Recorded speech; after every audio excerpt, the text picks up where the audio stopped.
Hello friends, क्या आप जानते हैं हमारी संस्कृति में हर देव हर देवी को अलग अलग भावों के लिए पूजा जाता है। जैसे राम को मर्यादा के लिए, तो सीता को सहनशीलता के लिए, विष्णु को संचालन के लिए, तो लक्ष्मी को वैभव दान के लिए, पार्वती को शक्ति के लिए, तो शिव को वैराग्य के लिए। परंतु जब बात प्रेम की आती है तो सिर्फ एक ही जोड़ी ऐसा है जिसे हम साथ साथ याद करते हैं, और वो कौन है आप सबने सोच ही लिया होगा। जी बिल्कुल, हमारे राधा कृष्ण। प्रेम से बोले राधे। हम जानते हैं धरती पे प्रेम की शुरुआत कैसे हुई और राधा कृष्ण ने धरती पे कैसे आए और क्यों राधा अपनी स्मृति भूल चुकी थी। पीछे एक बहुत ही रोमांचक कथा है जिसकी शुरुआत तब हुई जब भगवान के एक परम भक्त श्री दामन उनसे मिलने गोलोक पहुंचा। वह ब्रह्मा द्वारा दी गई सूचना लेकर वहां पहुंचे थे। उन्हें यह भ्रम था कि भगवान का वह सबसे अच्छा और सच्चा भक्त है, परंतु जब वहां जाता है तो ये पाता है कि कृष्ण के लोक में कृष्ण से ज्यादा लोग राधा के नाम लेते हैं। यह देख वह बहुत ज्यादा क्रोधित हो जाता है। उसे यह लगता है कि उसके प्रभु श्री कृष्ण किसी मोह जाल में फंस चुके हैं। वह ये मानता है कि राधा प्रेम नहीं अपितु मोह है। प्रेम नाम की कोई चीज तो होती ही नहीं है। प्रेम पर मोह माया है और हमारे प्रभु उस माया में बहुत ही बुरी तरह से फंस चुके हैं। अपितु वह बहुत क्रोधित होता है और इस दुखद मन से वह भगवान श्री कृष्ण से मिलने जाता है बहुत। परंतु जब वह द्वार पे पहुंचता है तो पाता है कि द्वार तो तभी खुलती है जब आप राधा कृष्ण पुकारते हैं। फिर वह राधा नाम लेने से संकोच में पड़ जाता है। जैसा कि मैंने आपको पहले बताया, वह कृष्ण का परम भक्त था। उसकी मदद के लिए नारद जी वहां प्रकट होते हैं और उनसे कहते हैं, आप चिंता ना करें श्रीधवन, आपके जगह पे मैं राधा कृष्ण बोल के इस दरवाजे को खुलवा देता हूँ। फिर वह अंदर प्रवेश करते हैं। वहां जाके वह भगवान श्री कृष्ण से मिलते हैं। फिर उसकी मुलाकात उसके प्रभु अर्थात श्री कृष्ण से होती है। कृष्ण तो सर्वव्यापी है। वह उसकी उनकी दुविधा को देखते हुए उससे पूछते हैं, बोलो भक्त, क्या चिंता है।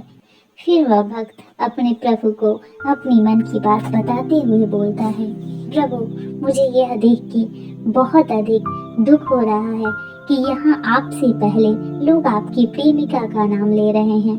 ये लोग आपका है, वह तो मात्र आपकी प्रेमिका है, फिर उसका नाम आपसे पहले क्यों प्रभु। प्रेम तो मोह है, फिर उसका भक्ति से क्या संबंध। आखिर ये राधा है कौन और मैं उसका नाम आपसे पहले क्यों लूं।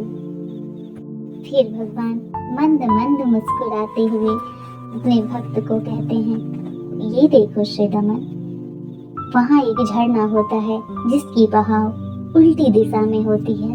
यह देख भक्त अचंभित हो जाता है और पूछता है, यह कैसे संभव है प्रभु।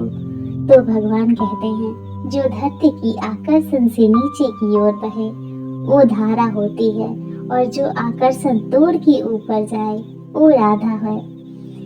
जो समुद्र से मिल जाए और अपना अस्तित्व खो दे वो धारा है, और जो अपने अस्तित्व के उद्गम तक जाए वो मेरी राधा है।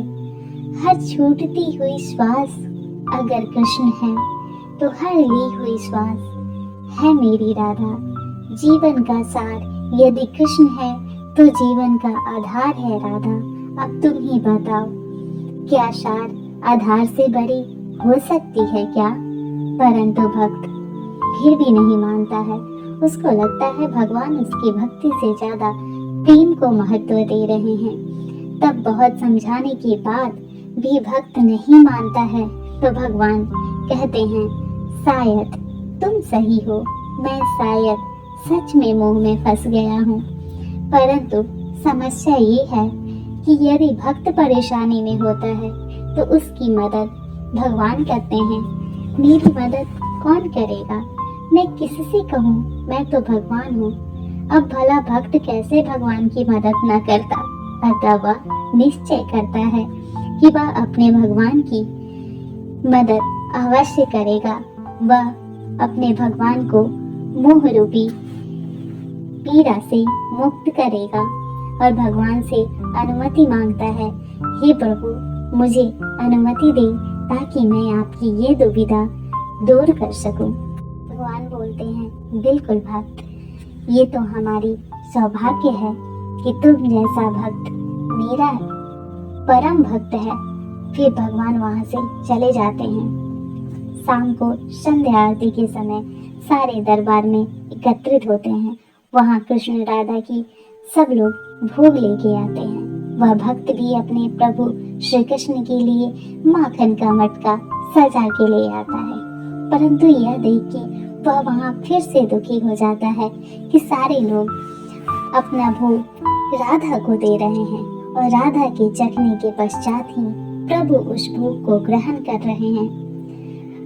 फिर जब उसके नंबर आने के बाद वह अपना भोग लेके प्रभु के सामने पहुंचता है। राधा अपना हाथ आगे बढ़ाती हैं, परंतु वह भोग देने से मना कर देता है। वह कहता है, मैं अपना भोग सिर्फ अपने प्रभु अर्थात कृष्ण को दूंगा, और वह मटका कृष्ण के हाथ में दे देता है।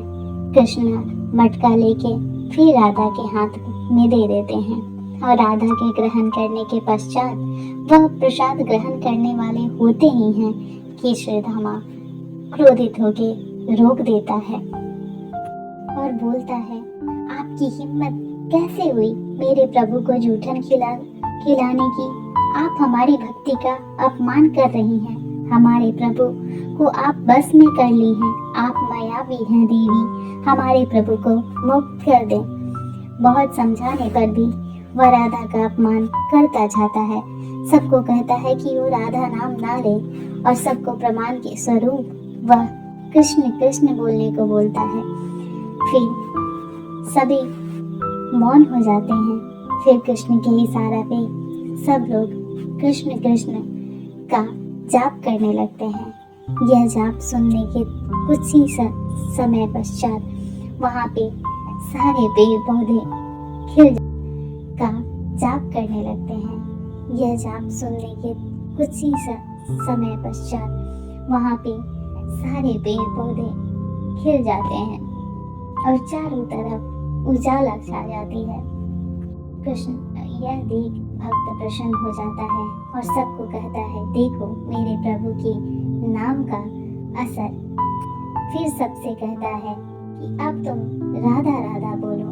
उसके राधा राधा बोलते ही एक कीट वहां से विलुप्त हो जाती है। फिर वह कृष्ण भक्त और ज्यादा प्रसन्न हो जाता है क्योंकि उसकी बातें सत्य दिखती है उसे। फिर वह कहता है, देखो राधा नाम की वजह से यह कीट भी जल गया। ऐसा कह के वह प्रभु से कहता है, देखिए प्रभु, राधा नाम से कितना बड़ा नुकसान हो रहा है। अब तो आप समझ गए ना, यह मोह है। कृष्ण बोलते हैं, मुझे निर्णय लेने के लिए थोड़ा समय दो भक्त, मुझे विश्राम करना है। तुम यहाँ दरवाजे के पास रहो और ध्यान रहे कोई भी अंदर ना आ सके।